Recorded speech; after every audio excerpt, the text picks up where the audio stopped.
Mr. President, after a long district work period and a national election, I'm returning to the Senate floor to reassume my weekly waste of the week. The presiding officer and my colleagues have watched me come down to the floor 53 times in the 114th Congress to talk about documented waste, fraud, and abuse. The expenditure of funds of taxpayer dollars on something that produces no positive effect. Regardless of which party is controlling any branch of government, and we've had a significant change here in just the last couple of weeks, it's imperative that our focus remain on governing for the benefit of the American people. And this includes, from my perspective, rooting out any kind of waste, fraud, and abuse found within the federal government.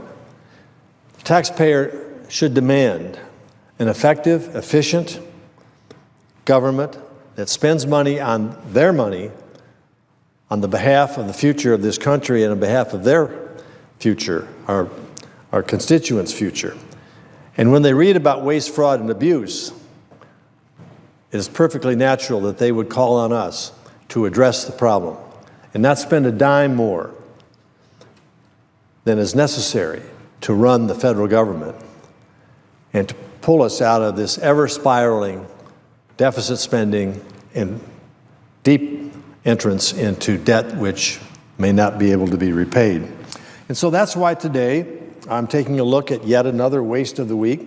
And this one's called identity theft tax refund fraud, which over the past 2 years has accounted for $23 billion in stolen taxpayer money. That's right, $23 billion of stolen taxpayer money. How does this happen? Well, the theft occurs when criminals gain access to someone else's personal information, like their name and their social security number, in order to essentially steal the tax refund that might be owed to them for the tax returns that have been interrupted and sent before the victim's tax return goes in. Often criminals file someone else's tax returns before the victim does, and so IRS ends up sending tax refund money to criminals instead of workers that earn the money. And when such abuses happen, not only is the IRS unknowingly paying criminals, but the real tax refunds are denied or seriously delayed to the millions of hardworking Americans who are counting on those refunds. So for families that struggle to make ends meet, annual tax refunds are often seen as a lifeline. But when those families have their tax returns stolen, it can take up to a year or more to rectify this mess. And sadly, many of these criminals prey on senior citizens and low-income individuals because they know it's more likely to receive a tax refund and less likely to pursue the lengthy and often complicated process of getting the tax return that's due them. Some hacking has even been targeted against children under the age of 14, often because parents do not think it's necessary to monitor their children's credit. Unfortunately, this makes children easy targets. Within the past decade, identity theft-related tax fraud has just exploded. In fact, from 2011 to 2014, the Government Accountability Office and the Treasury Inspector General for Tax Administration estimates that the IRS paid out $23 billion in tax refunds to identity thieves instead of to the taxpayer that is due the money.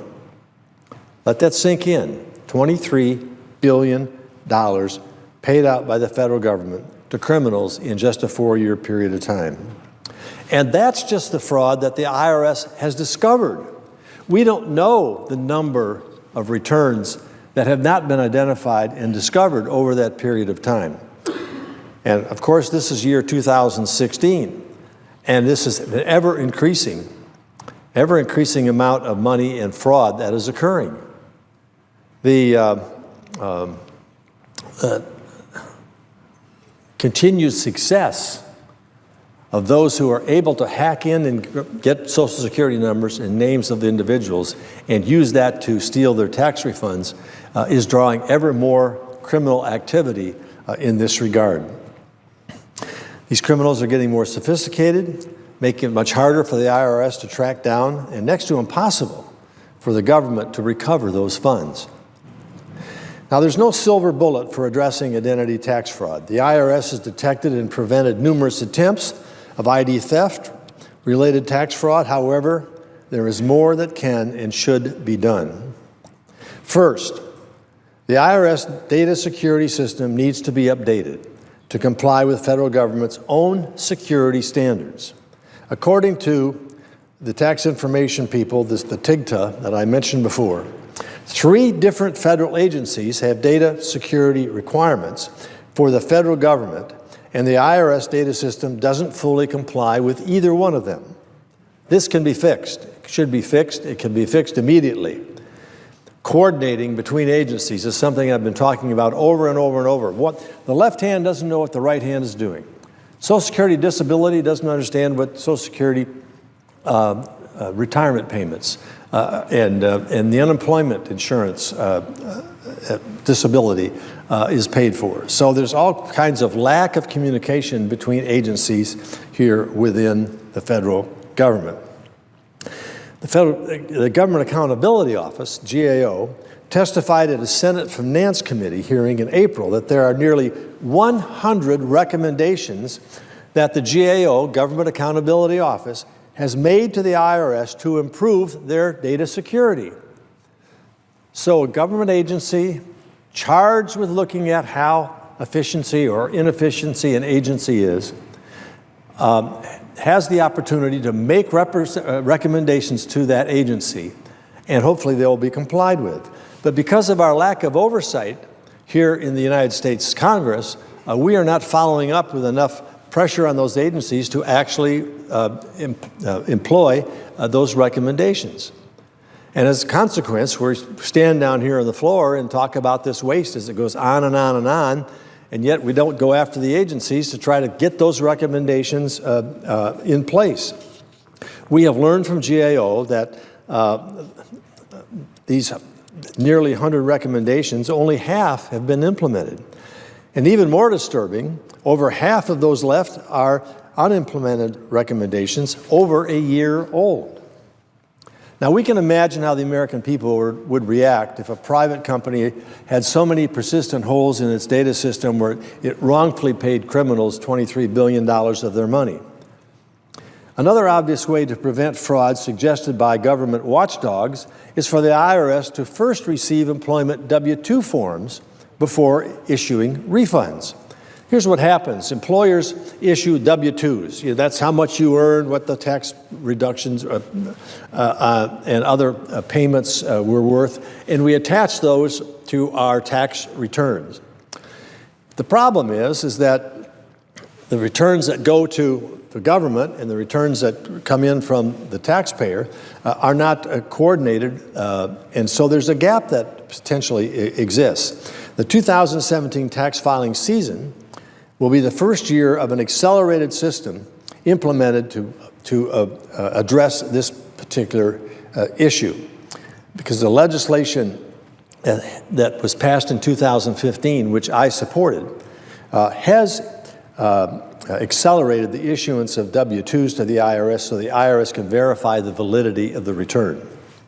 In the meantime, I will continue to work with my colleagues in the Senate to keep as long as I'm here, to keep the pressure on the IRS to ensure it meets federal data security requirements and fulfills the other unimplemented security recommendations. So to our chart, which we thought when we started, we might be able to reach $100 billion. We weren't sure, but it just keeps coming on, folks. It just keeps pouring in, record after record, examination after examination by certified, nonpartisan government organizations, and we add this week $23 more billion to the Waste of the Week thermometer, reaching now well over $350 billion of waste, fraud, and abuse. To those who say there are no more cuts we can make in spending to reduce our deficits and ever-increasing federal debt, or to those who say we need to find ways to address critical needs like funds to address the spread of the Zika virus, like money for cancer research, or money to help strengthen our military during this time of conflict and threats to our homeland, I say to them, let's at least start with what we know are tax dollars that are lost to waste, fraud, and abuse. We owe that to the taxpayer. We owe that to future generations. We owe that to our children and grandchildren who will be saddled with this debt. We owe that to our nation to run an effective, efficient government, to retain the trust of the American people that the tax dollars they sent to Washington are wisely spent for necessary purposes that only the federal government can accomplish. We have a duty. We have a duty that rises above politics. We have a duty to make every effort we can to make government efficient and effective on behalf of the taxpayer. So I'm calling on my colleagues to say, yes, we need to look at the long-term impact of our debt. It is critical. It could have negative implications for the future of America. But can't we, at least until we get to that point, and we've made several attempts to do that under this administration, each one to be shut down before it gets to the White House or rejected by the White House, can't we at least look at the $350 billion of waste, fraud, and abuse that is documented? Can't we at least do that and start there? And so that's what I'm calling on my colleagues to do. We don't have many weeks left in this session, but you can count on me being here for each week that we have, talking yet again about yet another waste, fraud, and abuse. Mr. President, with that, I yield the floor.